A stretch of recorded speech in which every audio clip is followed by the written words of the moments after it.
Today, I'm going to reveal something that nobody knows. No one except my husband. Nobody else knows. I almost went to jail for extortion. I kid you not. It's what I omitted from this book, Love Outside the Boundaries.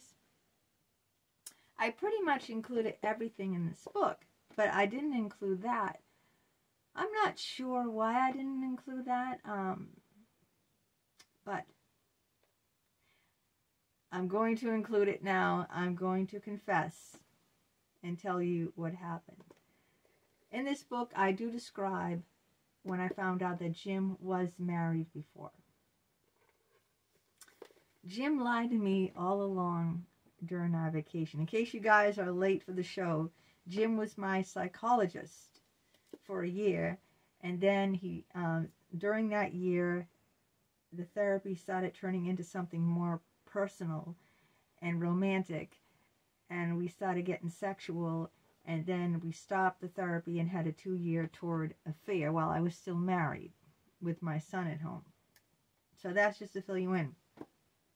Now, during that time, Jim said he never been married or in a committed relationship before, which was a bold-faced lie because he was married, and I found that out later. And he said he's not sure he could ever get married, that he saw himself as a loner, as a recluse, you know, as someone who just tended to his job and, you know, stayed to himself. And that, you know, he would have to, you know, do some self, you know, analysis and digging into it with his therapist, which was also my therapist, Dr. Richard Geist, whether he was able to make that kind of a commitment, because he never did before. And that was the whole thing we would, you know, we were doing. We were trying to see, I was going to leave my husband and move in with him because he had this condo right in smack in Jamaica Plain, right in the city, which was only like 10 minutes away from my house.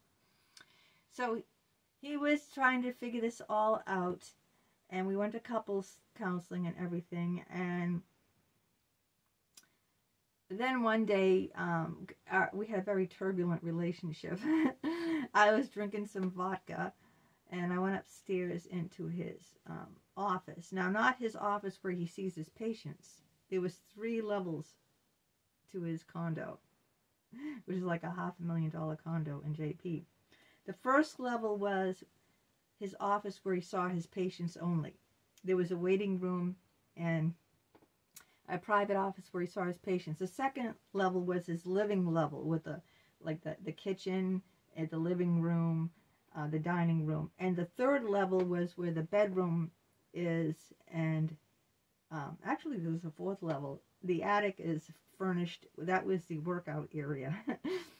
Yeah, but the 3rd level was where his private office was, where his laptop and all the patients' files were kept on that level, in his living quarters. So I went up there and I went through his desk and I saw this receipt, and it was for a diamond and ruby ring from a Framingham jeweler for over $8,000. And I said, a diamond ring for $8,000? What would that make you think? That he was engaged, right? Because how many men buy a woman a diamond ring? Just for what?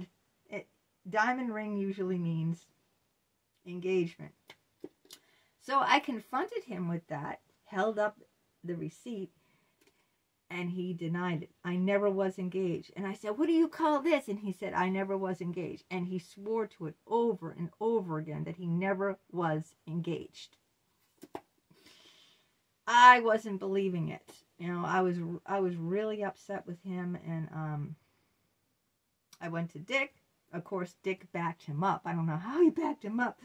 What would you say if someone said, oh, I found this $8,000 diamond receipt in the drawer, and my boyfriend says he never was engaged or married? Would you believe that? Why would he give a woman an $8,000 diamond ring unless it meant it was an engagement ring. Anyway, we were arguing back and forth, and he kept denying it, and I got really upset with him, and and then I started beating him up. Yeah, I was you know how they say beat the truth out of you? Has anyone heard that? I was just like not having it. I was pushing him up against the wall. He was like 5'9", 145 pounds, very lean. He had like a six-pack, but he also was very muscular.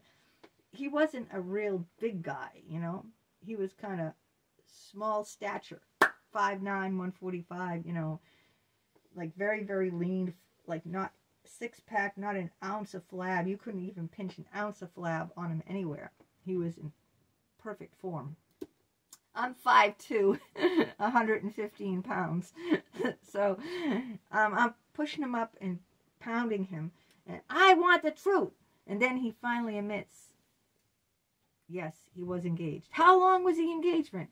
And then he hemmed and hawed, and he made up different stories. And what happened to the ring? Oh, I forget what he said about that. But anyway, he was lying, obviously. But I did get him to admit that he was engaged. I beat the truth out of him. All right, so then I was still upset. We went on the couch and, he said, do I have any bruises on me? He didn't have any bruises on him. Look at me. I'm only 5'2", 115. I didn't leave one mark on him, just being honest with you. I'm telling you the truth about everything here, so I would have told you if I left a bruise on him. I didn't. And I said, you spent $8,000 on her. And he said, I would have spent $10,000 on you. You're worth it. Can you believe that? Would you believe that, crock? I would have spent $10,000 on you. You're worth it. I said, oh, really? I said, then do it. So I made him, pushed him. I said, I want a $10,000 check. What? I said, you said you would have spent $10,000 on me. So do it. What they say, walk the walk. Don't, anyone could talk the walk. What is that? Someone's going to correct me. I know it on the comments. But in other words, if you say something, do it. Don't just talk about it, right? So I got him upstairs in his office, and he didn't want to do it. And I said, and he was also worried sick that I was going to go to the board, He probably figured if he didn't write this $10,000 check, I would have went to the board, got a lawyer, which I did anyway. And he paid a lot more money than $10,000, believe me. So he was really stressed out and nervous and shaking, and he wrote me a $10,000 check. I went home, and I showed my husband the $10,000 check. Of course, I ended a relationship. I didn't want nothing to do with him. Because, I finally got him to meet. I beat the truth out of him. I got him to admit that he lied to me. And I said, okay, I'm going straight to the board. Yeah, I'm going to report this asshole. I'm going to get a lawyer. The whole relationship was nothing but a lie. Because he was saying he was trying to figure himself out, see if he could really commit to a woman, because he never had before, when now he owned up that he was engaged. He was also married, but I didn't know that at the time. I do put that in this book, though. I just left the scene about the check and beating him up out of this book. I should go back and rewrite it. Anyway, so I got a lawyer, and I talked to one lawyer, and he said, I'm not taking it. That's extortion. And I said, what? He said, yeah. Yeah, I won't help you. Sorry. And then I talked to my friend, Randy, the guy I had a 5-month affair with back like, I don't know, what was it, 2000 or something? We stayed friends over the years. And he said, you can't do that. You'll go to jail. And I said, what do you mean I'll go to jail? He wrote that check under duress, under stress. I forced him to write it. That's extortion. When you get money by force, by forcing someone under duress to do something that they normally wouldn't do if they weren't under duress. That's what you call extortion. Or blackmail too. If you say, if you don't write me that check, I'll go to the board and report you. Or like, beating someone up and saying, write me that check now or else, that's under duress. So that's like forcing someone to do something against their will. That's extortion. That's a criminal offense, punishable by jail. I think at least 2.5 years to 15 years in prison for extortion. I guess it depends on how much the amount, but it's a crime. It's illegal. So I told my husband, yeah, don't cash that check. Don't do it. Don't cash the check. So I was worried. I was really worried. So then I said, let me talk to another lawyer. So I talked to one lawyer, and he said he don't want nothing to do with it because what I did was extortion. My friend told me, you're going to go to jail. You're going to prison because, you can't do that. You can't, force someone to give you money under duress, beat someone up and said, give me that money. So then I went to another lawyer. That's the lawyer that finally took the case, and that's in this book. The whole that's in this book in detail about that. What I have, like, the whole thing that what the lawyer wrote, the whole demand and everything. Yeah, the demand letter is chapter 27. Yeah. So I have that in this book. But I talked to that lawyer and he goes, yeah, that he agreed too. That's extortion. So I said, all right, I'm gonna have to give him back this check because I'm really frightened that I'm gonna go to jail for doing something illegal. So then I went to his house, knocked on the door, and gave him back the check.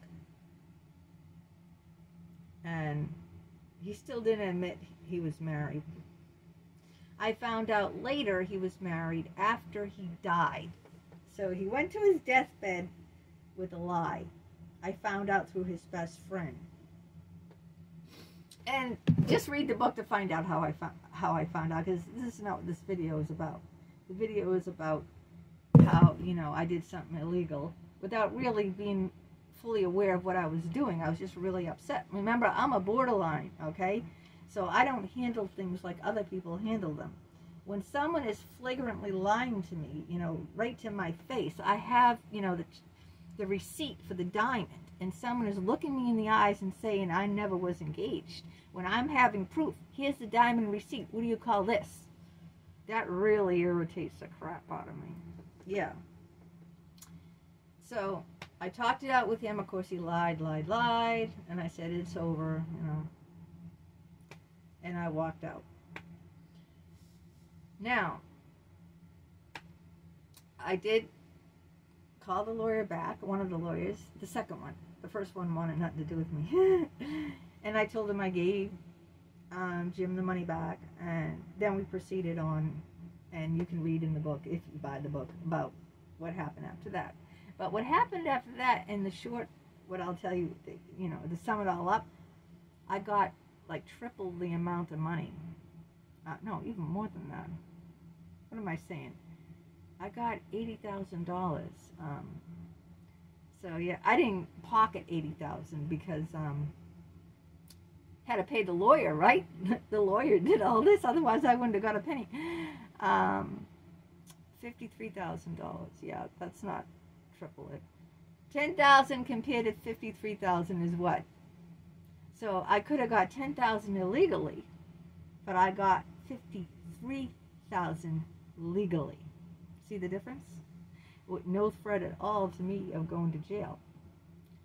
It's always better to do things honestly.